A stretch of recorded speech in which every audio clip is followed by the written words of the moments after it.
bank was also the first to recognize the danger. And as risk quietly accumulated across the economy, panic had already taken hold behind closed doors. Overextended loans, mounting fraud scandals, including embezzlement, and looming insolvency exposed the depth of the crisis.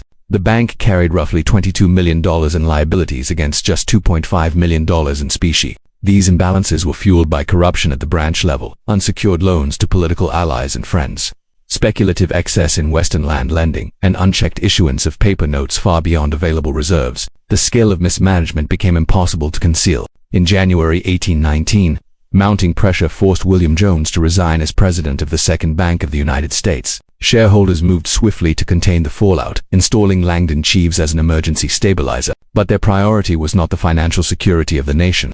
It was the preservation of a deeply corrupt institution and the interests tied to it. And this is where the story becomes truly revealing. Jefferson's warning comes back into focus. Unrestrained banking interests, when armed with the power of the state, can subjugate the very people they claim to serve.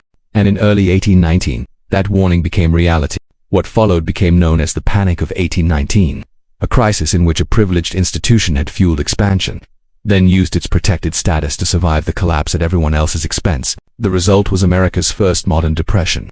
Land values collapsed, banks failed, unemployment soared, debtor prisons filled. Jefferson's warnings about unchecked power were not merely theoretical, they proved prophetic. When concentrated interests operate without restraint, state power can be turned against the very population it is meant to serve. The Second Bank of the United States was designed to restrain credit. As taxes were paid, land purchased, and commerce conducted, the bank accumulated state banknotes. In theory, it could then demand redemption in specie from the state banks, disciplining the banks and preventing excessive note issuance and inflation. But when restraint was required, it failed to act. Instead of enforcing discipline, the bank leaned into the speculative mania, benefiting from state banknote expansion, rising land values, and the profits that followed. When the limits of that expansion became clear and the bank found itself overextended, it exercised its privileged position to protect its own reserves. Credit was abruptly tightened, specie was hoarded, and the cost of adjustment was pushed outward onto state banks, debtors, farmers, and the wider economy.